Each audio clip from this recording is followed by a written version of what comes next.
नमः सर्वबुद्धबोधिसत्त्वेभ्यः नमः सप्तानां सम्यक् सम्बुद्धकोटीनां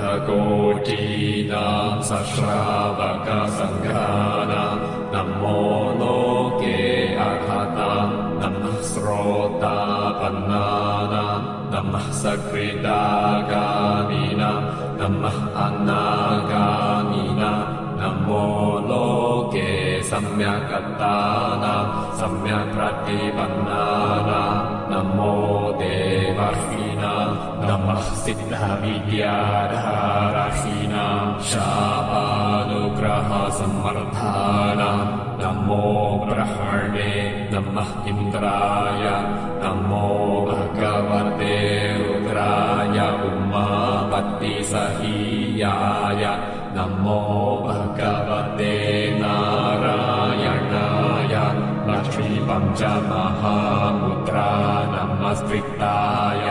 नमो भगवते महाकालाय त्रिपुरनगरवित्रापणकराय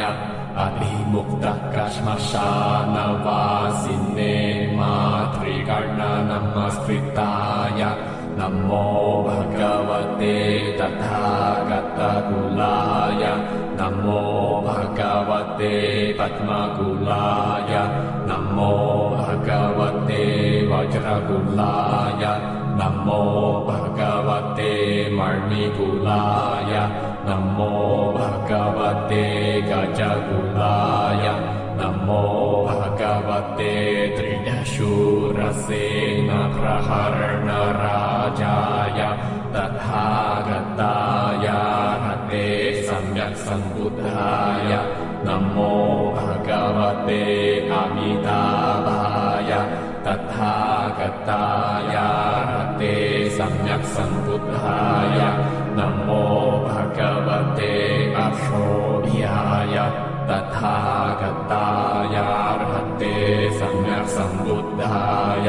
नमो भगवते भैषजगुरुवायूर्यप्रभराजाय